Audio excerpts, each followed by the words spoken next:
often get accused of living in the past. I don't necessarily live there, but I certainly like to visit because the times were better.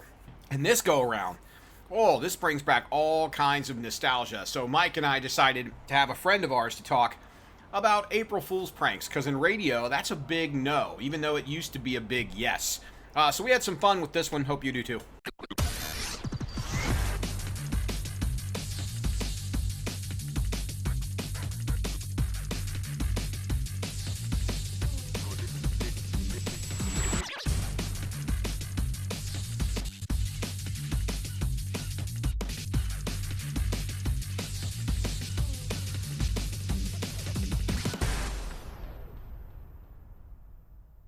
All right, so I'm Steven, that's Mike, and we decided to bring a friend of ours on for this one because, well, you know, April Fool's Day is coming, and despite the fact that April 1st comes every year, there are still people that end up, playing the fool inadvertently in every walk of life. In radio, that was a little bit different, so we decided to bring, most people would know him as Mile High. And I guess he'll always be Mile High to us, despite the fact that his name is Jason. But wait, hold on. For years, I had this running joke, and I don't know if you remember this, but I would have people ask me what your name was, and I would tell people it was Milton. Yeah, hey, I mean, I loved it. I love just going with it. I mean, yeah. I tell people, yeah, my first name's Mile, last name's High. Somehow they believe it, kind of like April Fools. Yeah. I mean, the only way it would have been funnier is if you were only like 5'2".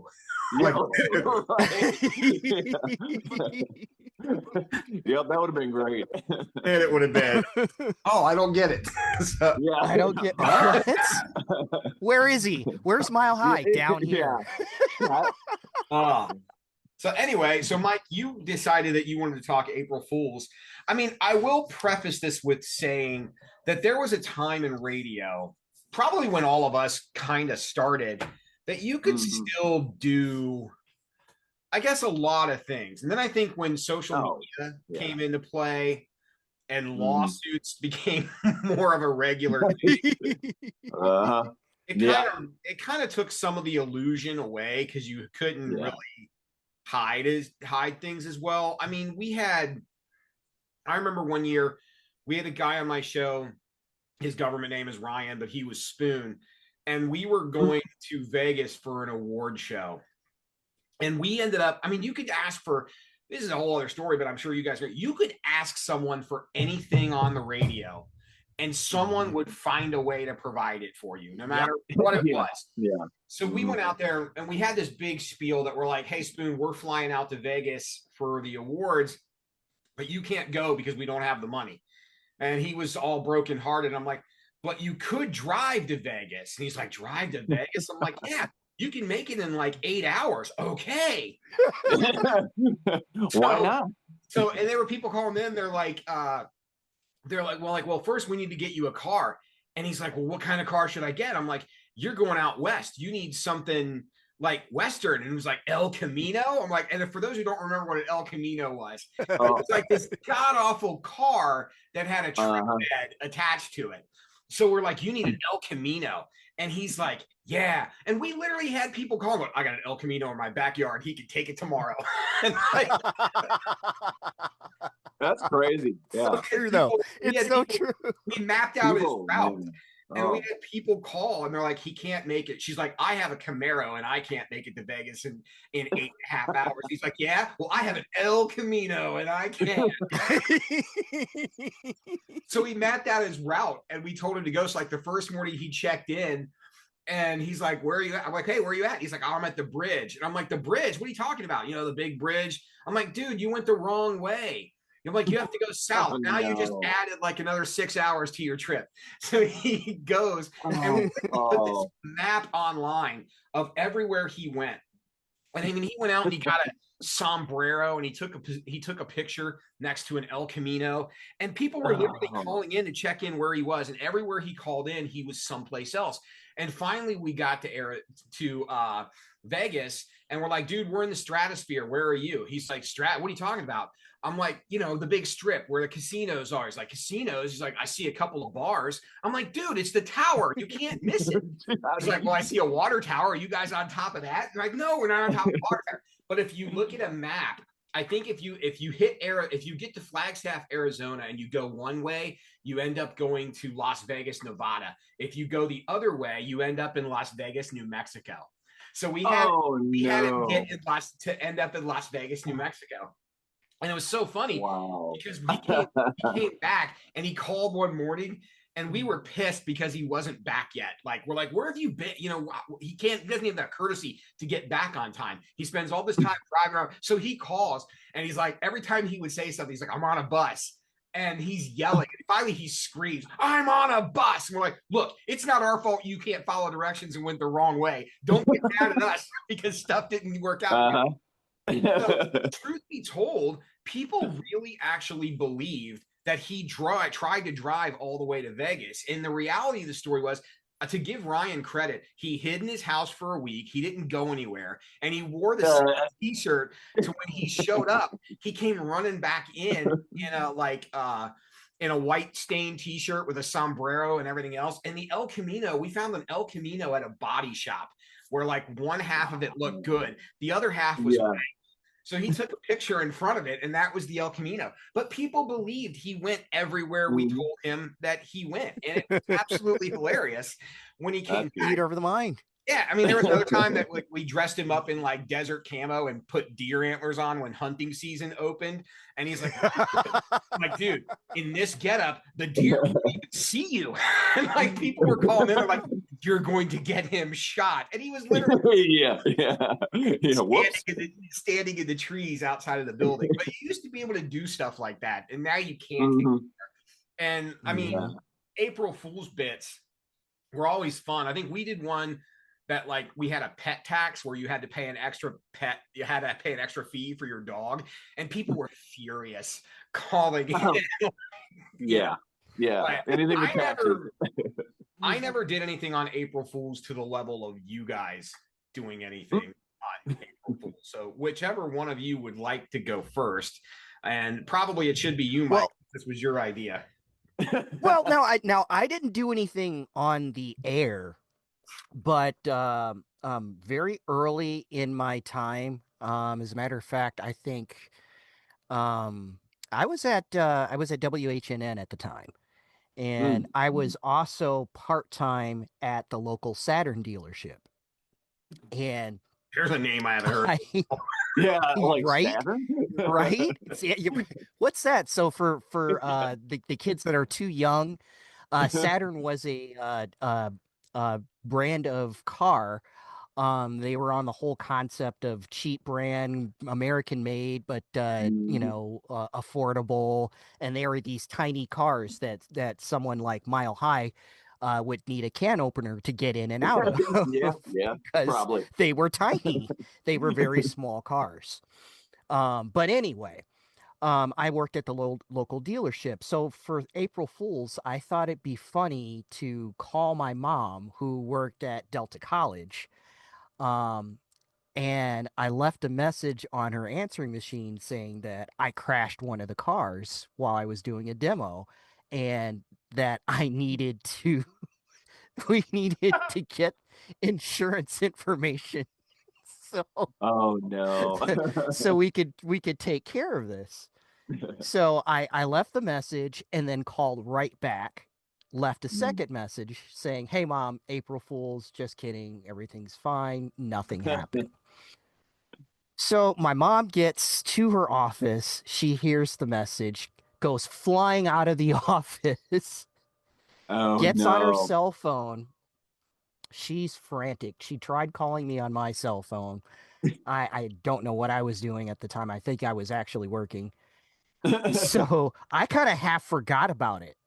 And so I get this call from work, and it's my manager, Tony Galliardo. Tony, good dude. The guy, Tony was the guy, if he asked you to do something, he asked it like he was asking a favor.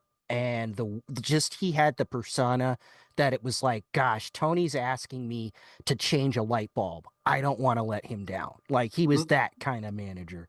Yeah. So he calls me and he's like, hey, Mike, listen, so we have your mother on the other line, frantic about a car accident. Do you know anything about this? And I'm like, oh my God.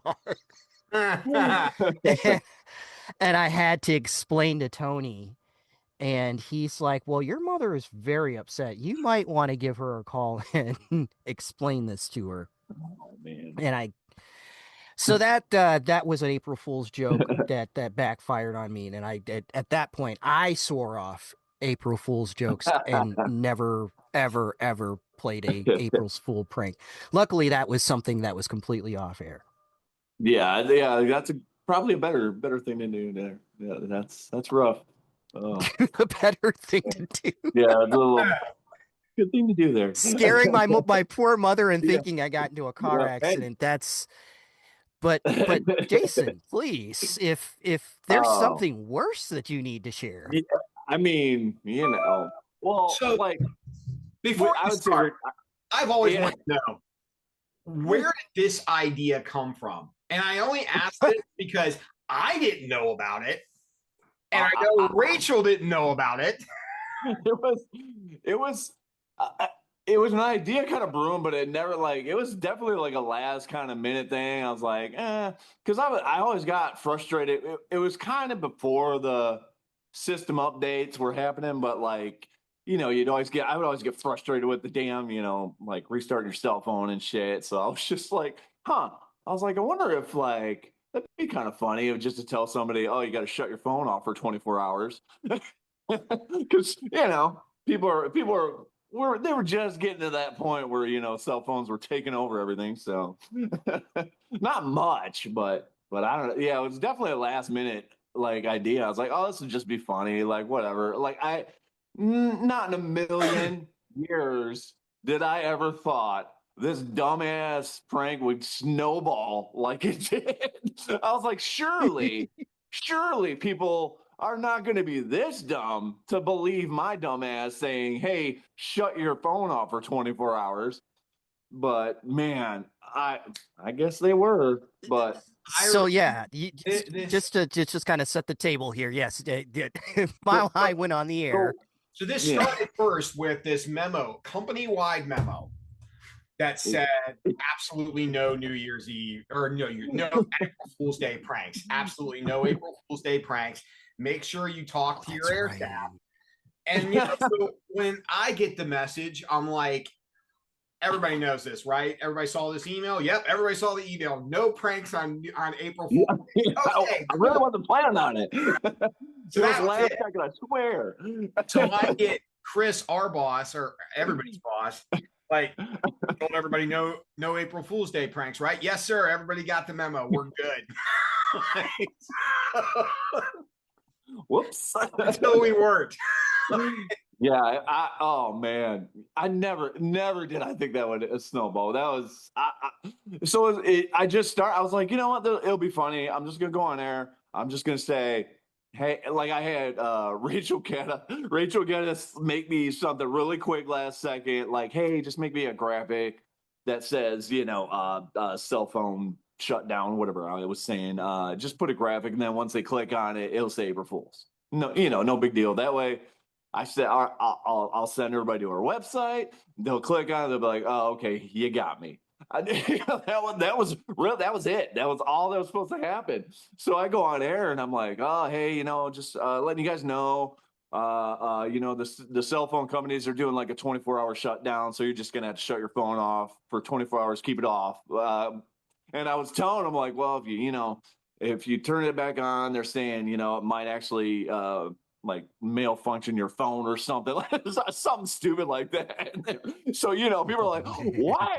I started getting calls, and I'm like, I'm like, okay, I'm getting more and more calls, and they're like, is this serious? And I even had a few people going, is this April Fool's? And I'd be like, well, that's why I'd be like, Well, hey, check out, there's something online about it on our website I put up. Hey, check it out, Though I would kind of, file those people that way. I even had like a few setup calls. I think, hell, I think Whack was one or something. But I set up a couple calls that were like, yeah, no, yeah, you're right. Like, yeah, I heard that. I know AT&T's doing it, blah, blah, blah. And Verizon, I was like, okay, all right. But that was it. I was like, that's kind of all I did. I just said that on air, and it just freaking, I don't know what, like it just snowballed, and like people were, it just all of a sudden, like I'd say within an hour, people were just going nuts and going, what is this? What is, like, are you serious? I'm like, yeah, it's crazy. It's happening. Yeah. And then and then I think I get a call from probably Damas, and because I'm pretty sure Verizon was definitely one of our main sponsors at the time. It wasn't Verizon. It was AT&T. They would give us, yeah, both of them. I know this because, like, I guess I don't know how I found out the first time. I just know I was in the meeting like the next morning because it was like, did you? I'm like, I had no idea. I'm like, he did not tell me he was doing this. I had no idea this was going on. It was literally like last. I was like, this is going to be dumb. People ain't going to believe this. I'm like, let's just, I'm just going to go with it for a little bit, and then boom, send them to the website, and that's it. They'll, haha, you got me, and I even aired a few like calls. That's the craziest part. I'm like, there's no way people can be this. I aired the calls going, you got me. Like, so you're not like, you guys aren't hearing it's an April Fool's joke? Like, what's going on here? And that, after a bit, I said, hey, I'm thinking after an hour of doing it, I'll say, hey, by the way, haha, yeah, it's April Fool's, just joking, blah, blah. But man, I guess the damage was done. People were like, they called Verizon, they called AT&T, and I guess that company they had. Yeah, they were. That's how it got back to us saying, because once Verizon was getting flooded with calls and AT&T getting flooded with calls, like then their higher ups are like calling us, going, "What the hell?" And I'm just like, so like I get drug in. They're like, you do realize that AT&T wants to cancel all of their advertising, which is like that would be bad. Huge. Radio, the commercials that people say they never listen to is how money gets made. Yeah. So the more times you hear a certain commercial, so like if you hear whatever, they're usually a higher tier client because they're spending more money. So that was the whole like, well, they want to cancel their advertising. So what are we going to do? So corporate wants to fire him, and I'm like, I for sure the next day thought, I was like, I'm fired. I was sure like I was going in your office. I was like, okay, let's. I was ready to like, hey, buddy, gotta let you go, and I was going to be like, all right. I was like, is this? I'm like, I know it's going to cost us potentially money. I think we saved the advertising side of it. But I don't remember what we had to do the full. I'm sure. Yeah, I'm sure we just gave them a lot of free shit. I'm sure. But I was kind of like, do we need to fire him for this? I mean, nobody got. I mean, and I remember like I was on the corporate call. People were calling. People were upset because they had no way to contact their kids at school, and I'm like, even though it was a joke, though, their phones were still going to work. Like, did no one just say, "No, this guy's an idiot," and turn your phone on and go, "Nope, my one's fine." So there were people furious. I think what did we do? I think you got suspended, right? I think. For sure. That's what it was. I was, fine with. Yeah, I think it was like a couple weeks or something. I'm like, yeah, that's, I expect that. But now I was, like I said, not in a million years did I think that dumb. I was like, I'm just gonna do this last thing. It'll be funny, and then be on with the show. nothing serious. Just shut your phones off. Like, God forbid, it wasn't like, and that's the craziest part. It wasn't really we weren't really at the time where cell phones were really taking over our lives like they do today. Like, I mean, people had other shit to do, so it wasn't like their lifeline yet. So that's what was killing me. I'm like, what? Like, why do these people get so mad? I mean, it was there, but I mean, they were there, but I don't think there's the addiction level that there is to it. No. I mean, no, not even close. But yeah, I'm like, oh man.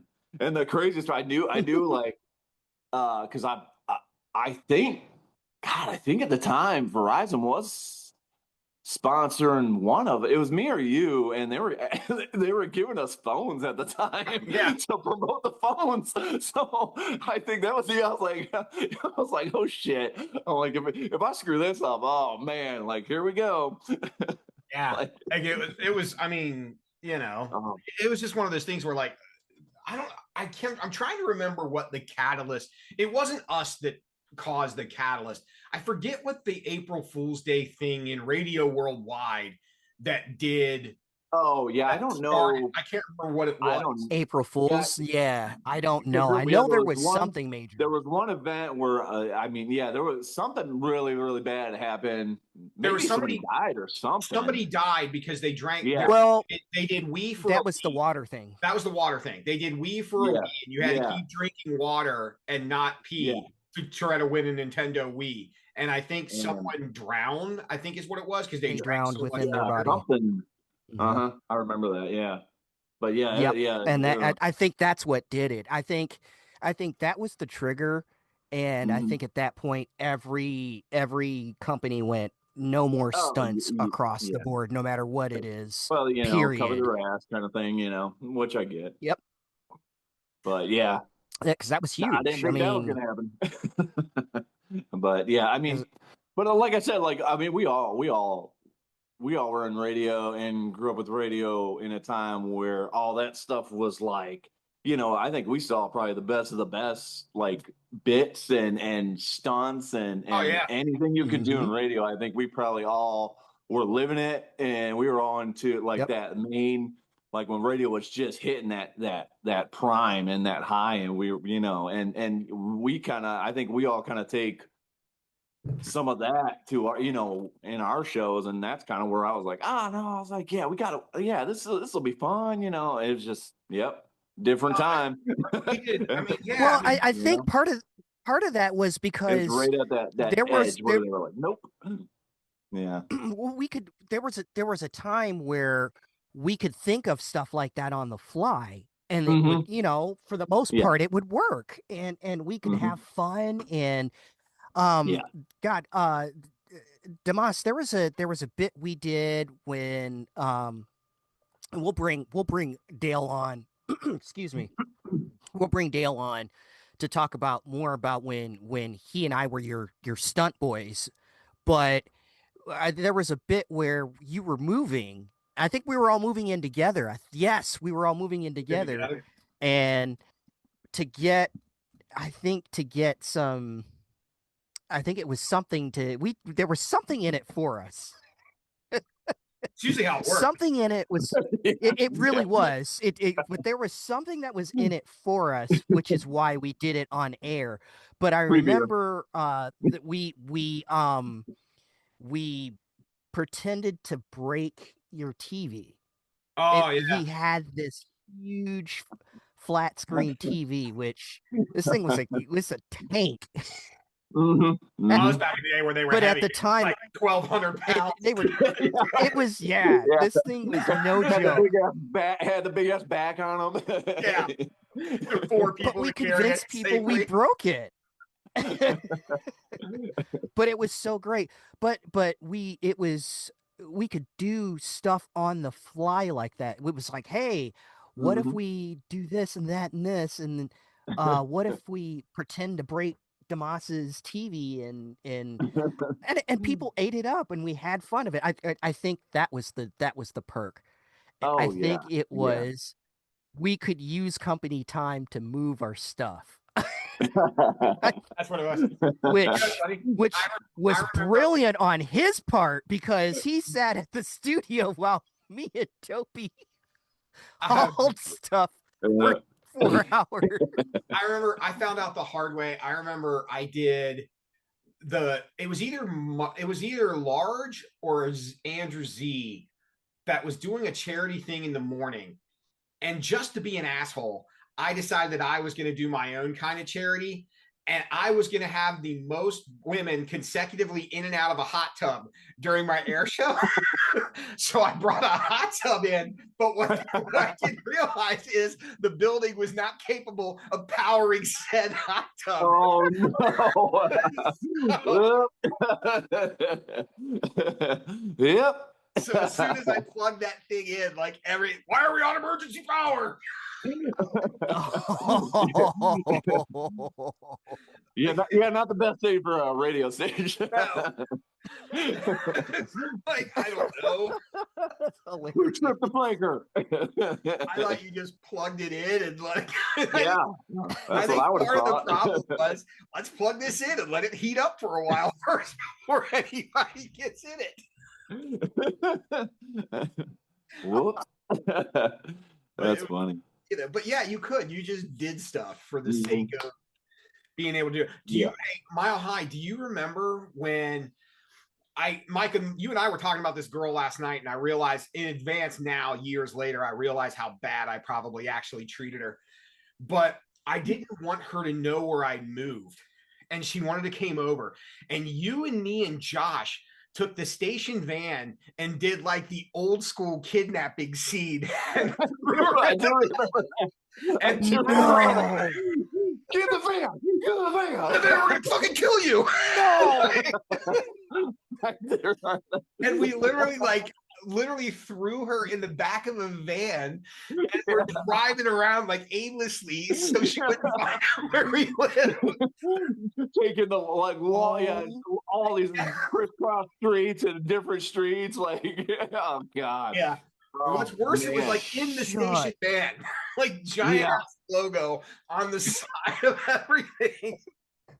Yeah, not the best of kidnapping. Yeah, if someone had called and like a kidnapping on the station vehicle, that would have been great. Right. And mind you, my God, in the back of there were 2 seats in the van. If you were not in the driver's seat or the passenger seat, like, oh my God, it's chaos. Oh, you're rolling around in there. Right? You were literally rolling around in that van because the only thing that oh God. So to kind of paint the picture to anybody listening. So the old WIOG van, because the truck was no longer in existence, because first I blew the engine on that. That's a whole nother episode. Oh, but and then we pimped the ride, and it was the worst idea ever. Yes, it was horrible. But anyway, by then we had gotten rid of the van or the truck. So we had the van, and it was this huge cargo van that we retrofitted with our broadcast mast. It was definitely a pedophile van for sure. Yeah, absolutely. It was. Oh yeah. Oh, definitely. But there were no. But because of the necessary equipment to lift the mast, the big antenna in the back, there you couldn't have seats in the back whatsoever. Nope. So if you were in the back, you were literally hanging on to whatever there was. And wasn't there like, I think you could sit on like this ratty ass old cooler, but every time you turned a corner, you fell off of it. Yeah. Oh, heck yeah. Yeah. There was something carpeted back there. I don't know if what there it was. Oh, wait. It never moved because it was full of bumper stickers. That's right. It was full of bumper stickers. That's why it never left the van. It was nasty. Oh, God. It was disgusting. It was. Oh my God. Sad thing is, I know people who hooked up in the back of that van, and I'm like, why? I don't.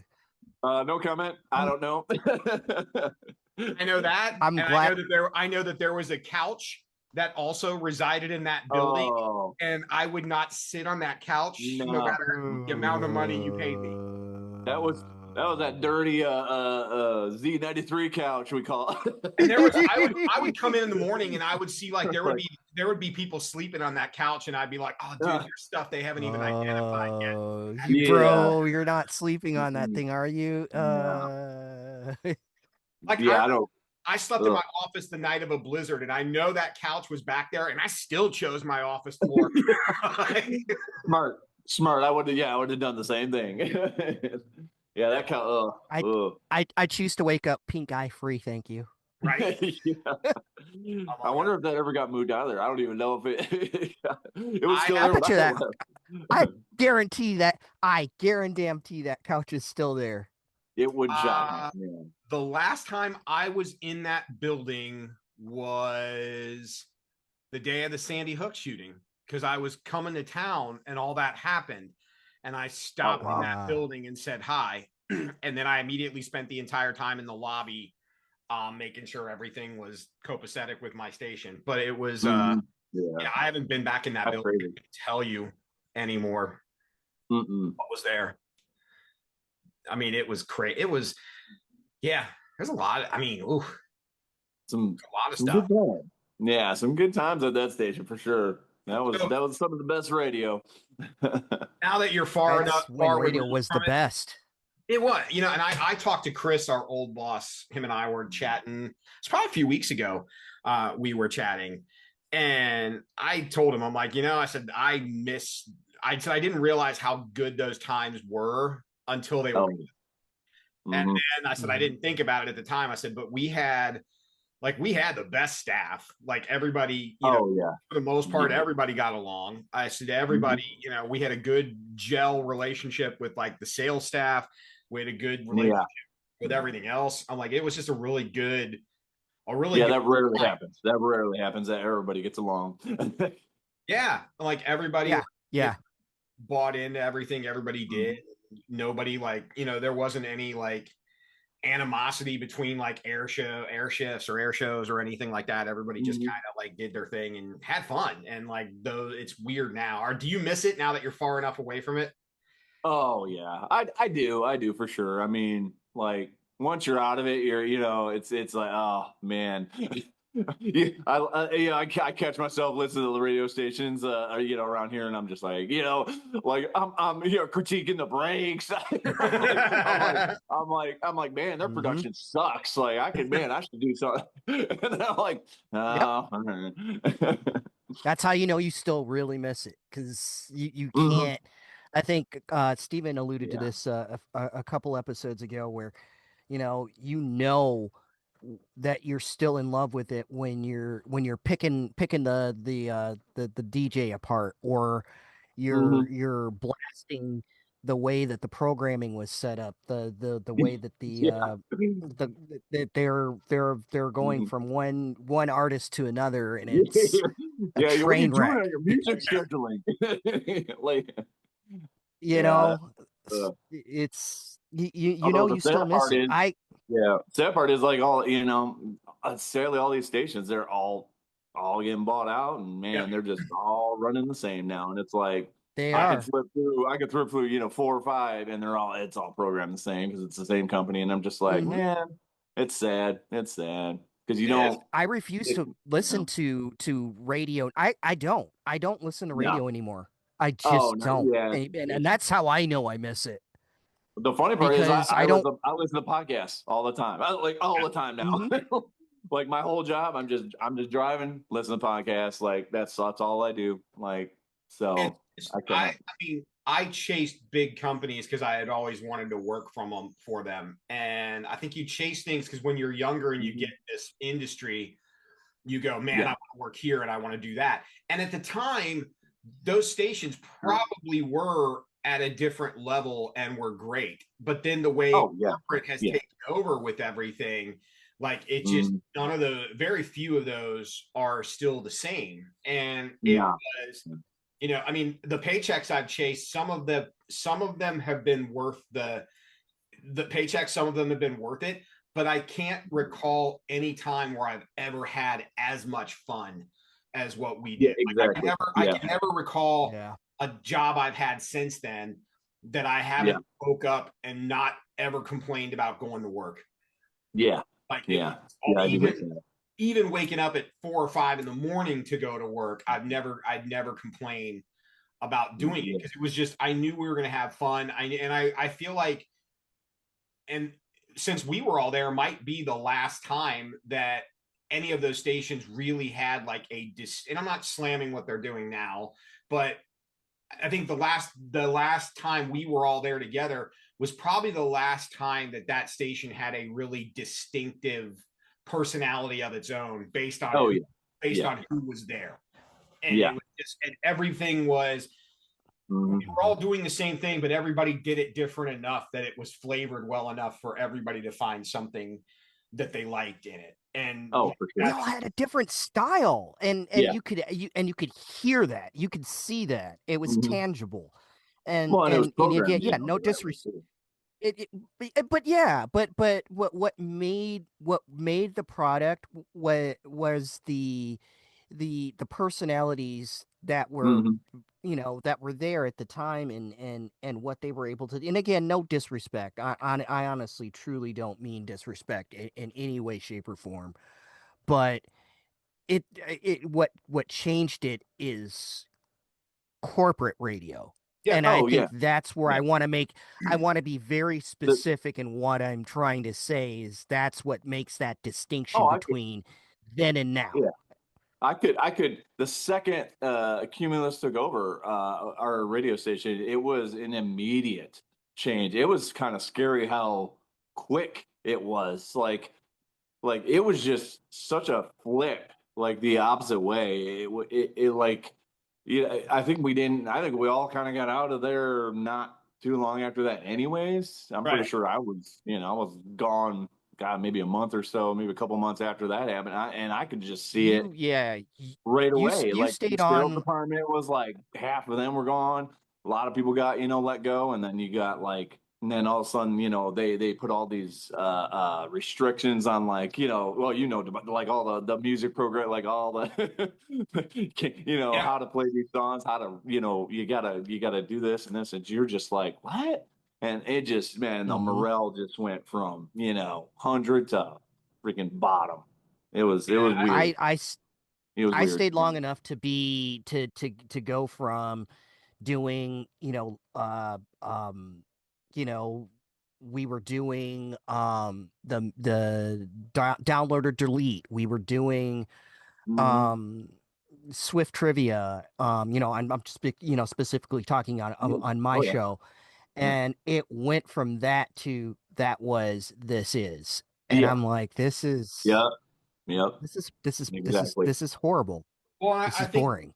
I think what made it good for all of us was there weren't too many restrictions as far as what anybody wanted to do in their individual shows. There was, okay, this is the goal, this is where we have to be, but within those rules, I'm not going to tell you what you do at 4 o'clock in the afternoon every day. Like, I mean, it was just one of those, and I think I think that showed, and I think it just, everybody always sounded, no matter what time of day you turned it on, it sounded like it was fun. Like, it was a great time. Yeah. Yep. Everybody but you could do that though. You were allowed to, and it was the company that it was the company and those up above you that were allowing you to give us that creative freedom. And again, that's just really what I want to drive home. That that's why it was so different. I mean, I think, and Mile High will agree with me on this. The one thing I did hate about that particular company before they were bought out was the only corporate because I could fight a lot of, and I did fight a lot of corporate cram downs. Like there was a lot of, like, I would get calls from why are you doing this? We over here do this. Yeah, but you over there barely have a 3 share and I've got an 11. So exactly. Yeah. Right. You guys take a page out of what I'm doing and then talk to me later. But the one thing that I could never understand to this day, why we were force fed, Ryan fucking Seacrest. I hated Seacrest every time. We all hated Seacrest. Like, I don't know. I'm sorry. The sad thing is, there were people that if they performed as badly as that Seacrest show did, they would lose their jobs. Yet, Oh my God! Do you know how many do you know how many jobs I applied for or jobs I was up for throughout my entire career that I lost out to Seacrest Yeah. because it was Yeah. cheaper for that company Mm-hmm. in the long That's what it run, is. even though I wasn't What making corporate is. because it wasn't like I again, it wasn't like we were making, huge dollars in what we were doing. No, We were no, we we're doing were it for fun. we were doing it for the love of what we were Yep. doing. Sure. And and Exactly. and yet it was still cheaper in the long run from a corporate standpoint Yeah. to go with Ryan Seacrest instead of Yeah. Ugh. something organic.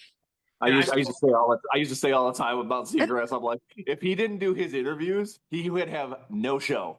no. And His it was whole show and was, hey, I'm interviewing this celebrity. I I'm hated his interviewing this interviews. celebrity today. I Like, hated his interviews, and I know they're different on his morning oh, show, but that too. stripped down Yeah. show they do. I hated his interviews because Yeah. anytime that it was something that Ryan was directly hosting or Ryan was producing, he would ramble on Oh. for 4 fucking minutes at a time. Yeah. But then Yeah. if it was, hey, we've got Hugh Jackman on the show today. Hugh, you got a new Yeah. movie coming out. Yeah, it'll be in theaters Friday. Great talking to you, Hugh. Thanks. And that was Yep. it. You could tell Yeah. when you could tell when Ryan was mailing it in. It was so Oh. interesting because you could tell the Mhm. shows where Yeah. it was like, okay, I've got Idol, I've got stuff with the Kardashians, I've got this, Yeah. I've got that Yeah. going on. Okay, Seacrest, and today in the top 10, we've got Yeah. and he would blow through and you could just tell on those shows. Mhm. And in all honesty, like you can still kind of tell when he's still kind of mailing it in now. I But dare Yeah. not Oh. listen to him I mean, we in had to fight. I I haven't remember listened to him in years, but I don't remember who started the fight. I don't know if it was me or it might have been Noble, but I remember we had to fight to cut that show down to 2 hours so we could put that's Rachel on. right. We could put Rachel on Oh. at noon. Which is yeah. Oh. God. Yeah. Because they wanted it like for what, like 4 or 5. Yeah. That was, Yeah. 4 hours. It's So a we 4 hour cut it. show. Mm-hmm. Yeah. So we cut it down to 2 hours, and I think we aired the commercials that had to air the rest of the way through. But like that was a battle to try to do. And it was just, I mean, that's the only thing that company ever force fed that I just absolutely didn't understand. And I couldn't understand because I'm like, we don't have to carry this. Like every iHeart station was mandated that they had to carry it at the time. I'm like, Yep. we weren't with the same company. Why do we have to carry this? Yeah, that didn't make any sense for sure. Yeah, because we didn't have to run it at the time, so it was like what? Like, why do we want Seacrest? Yeah, that didn't make any sense. Yeah. What was your favorite? What was your favorite thing that we ever did or you ever did that's probably your all time? I still go back to the Lizard Fairs, like those. I mean, you can't beat those. Still to this day, it's like you still don't see concerts like those. And what was crazy, it was in like that. Even though Saginaw is a bigger city, that's still small, like a smaller city. That there's no way they're putting on concerts like that. Mid-market. Yeah. So some of those shows were just insane. I do miss that. It was funny. And it's kind of funny because I was talking to I have a wedding in Michigan in August, and we were talking about the weather. And I'm like, trust me, like we did outdoor shores in August. I'm like, it's probably going to be 90 plus degrees, but it will rain for at least a solid hour at some time in the middle of it. Like, yeah. Oh man. We can do. We've got to do maybe even a collective show where we bring in a lot of us. We need to bring. Yes, we got to bring Rachel in on this. Yeah. But I remember I remember the what was it? It was Flow Rider that was on, and a storm rolled in, and it was so interesting because like Flow, Boys Like Girls, if you were on the stage, Flow and if you were on the stage, you could see the storm literally coming towards you, lightning and all. But to the crowd, they had zero idea that what was coming. and they got off the stage, and oh my gosh, the Dow Diamond folks in collaboration, and because this wasn't something that was necessarily planned for. I mean, there was a contingency that Dow Diamond had for, storms Yeah. when there were games going on, but we really didn't have a storm plan for Lizard Fair. And I'll kind of leave that there. Because again, I definitely want to save that for a specific show on Lizard Fair. But I think man, that that might have been the was first, or was that the first or second year It was that it was the that first one. happened? It was the Yeah, first one. it was the yeah, first with the year. It was the storm. first year we did Lizard Fair at 'Cause Dow Diamond. Yeah. that was There were yeah, and it was so good. there were so many, and I'll definitely bring. There were so many things that aligned the right way for that particular show. You mentioned Boys Like Girls. They weren't going to play a song Thunder, but they played their song Thunder in the middle of the thunderstorm. And Yeah, in the middle. That was, I still to this day. That was I cool. still have people like back, like to this day, like, man, that was so awesome. It was like, and it was the only time I've ever done a show where, like, I think 4 of the acts we had were in the top 5 or top 10 at the same time. Yeah. As far was it Big Time Rush too? Yeah, that was the last year. Big Time Rush. Year, that was last year. Yeah. Sean Kingston, prior to his arrest for fraud. Sean Kingston, Kingston, Flow Rider, Boys Like Girls. One of the other. I had to drive Sean Kingston. All those they were guys talking there like I was like, they were talking some freaking island. I was like, what? Like on the way back, they're like, yeah, boy, blah blah blah, and I'm like, what? It was Replay was the song. What was the name of the artist? That was 2010. That was 2010. Yeah, you're right. Dang, I thought I was making a connection because that was.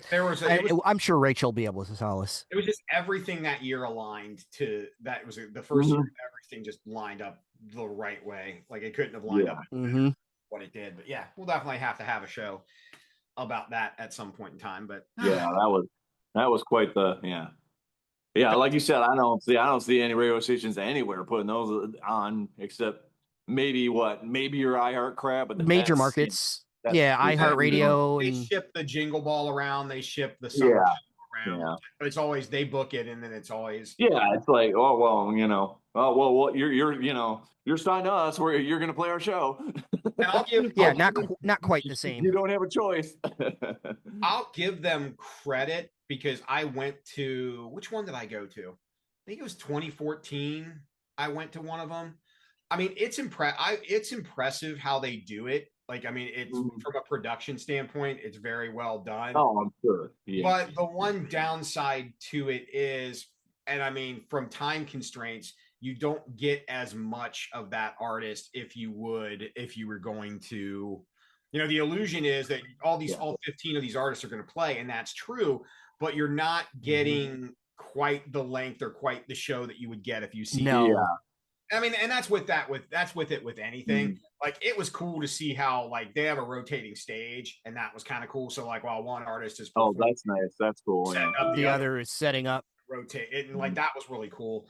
Like, I wish we could have did that. We didn't have the luxury of doing that. We had to the budget that would have cost to have a rotating stage, but it would have been amazing. Absolutely. Like, come on.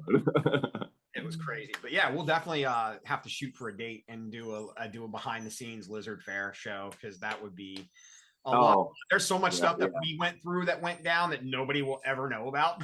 Like, that was my God. Yeah, I'm sure. Well, I'm sure there was a lot of backstage stories stuff that was planned and never happened either. Yeah. So. Yeah, there's so. I mean, again, the truth to that is that all in end of January, February, and doesn't happen until August. So there's a lot of stuff that happens.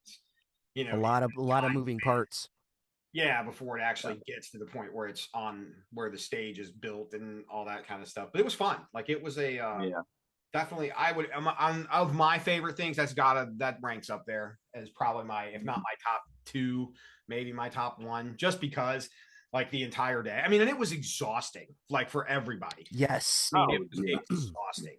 Like, it was just a lot. It really was a lot of, the day of the show, and people like still, I'm like, I see about 20 minutes of that entire show, the entire and people, but we're putting in like a 12 or 14-hour day. Right. Well, and then we still did the like after party stuff too. And then the after party. It's so like start at 6 in the morning, end at 2 in the morning. Yeah, pretty much. Yeah, and then have to work the following Monday. Yeah. Yep. Well, you got to work because you got to talk about how the weekend went. Can't we just pre-record and pretend? Yeah. Oh, good chat. Good times. Yeah. So, definitely have to do it again sometime. Sure. Big special thank you to Mile High for joining us this week for a special I miss you guys. April Fool's Day edition. When are you? It's we honestly, and this is the God's to honest truth. I mean, we're all sitting here on a Zoom meeting here as we record the show, but we honestly have not seen. I mean, Steven and I see each other almost every day, but we have not seen Mile High in years. It's been a long, it's really long good to time. see you, buddy. Yeah. It's been a long like time. I haven't seen you since you left Michigan. Since you left WIOD. Yeah, that's the last time you and I've seen each other. When are you? Where are you? I try to make it back, but it's tough. So where are you going back to see the family? My mom just came down last month, so I mean it's hard for me to get up there, but I try to go up and play maybe twice a year. that's but it's weird because my parents are still in Arizona, and now like I look and I go, God, it's so hard to get out to the West Coast, more, and I need to do it more frequently because they're not as young as they used to be. But it's just it was a lot easier when everybody was in a small radius of drive an hour and see you. Like now it's like I got a plane, I got sometimes multiple planes. Multiple planes and cars. I kept moving further and further away from my mom. It'd be like, Saginaw. And then I went to like Iowa, and she was like, oh, that's not too bad. And then the second I went to Texas, she's like, dang, like, what? Like you're a little too far now. And I'm like, I'm sorry, I got to do it. But I don't know. At least you get better weather. So there's that. Yeah. I don't know. It's a little too damn hot down here. I'll take too damn hot any day. It's like, although, I don't miss winter. So there's that. So I'm fine. And you don't have the humidity. You don't have the humidity that you get in the Midwest. We do, but it's not. It's not as bad. It's not different. bad, but we're still getting 100, and it's like we can get 100 for a month. It's like Now my last trip to Texas was when Large was in Texas, and I remember getting on the plane when I was leaving to go back home. I got on the plane in a t-shirt and jeans, and got off the plane. Now it was hotter in Texas. But I got off the plane in Michigan and had to change into like a tank top and shorts because it was ridiculous. It is, even though it was hotter in Texas. It's weird. It's weird because I never thought I like my body would kind of get used to this weather. But now I'm one of those dumbasses that it's 60 and I'm like, oh man, I got to put a sweatshirt on. I'm like, what am I doing? Like I used to laugh at these people. Like my stepdad came to visit me, and it was still like it was towards like the end of the summer and beginning of the fall. And he's here, and it's like 65 in the morning. He's like, I need a sweatshirt and a jacket to go on a walk. I'm like, dude, what are you doing? Yeah. I've got to admit, Ohio, because it's a little warmer, a little earlier. I'm and the average temperature is about 10 to 15 degrees warmer than it is in Michigan. So I'm a little more, but when I go back in the wintertime, I'm like, oh my God, I forgot how cold it is here. Yeah, those winters are no joke. No. Every time I get a job offer, I'm like, just once, can you be from Florida, please? Yeah, right. Yeah. Come on, be on the beach. Let's go. Hawaii. Yeah, I would. Give me Hawaii or somewhere like the Virgin Islands. Right. They'd have to rename them though. Anyway, on that note, hey, Gulf of America. we will definitely have to do this again sometime. Good chat, gentlemen. Miss you guys. Have a good one. Love you guys. You too. It's good to talk to you, man.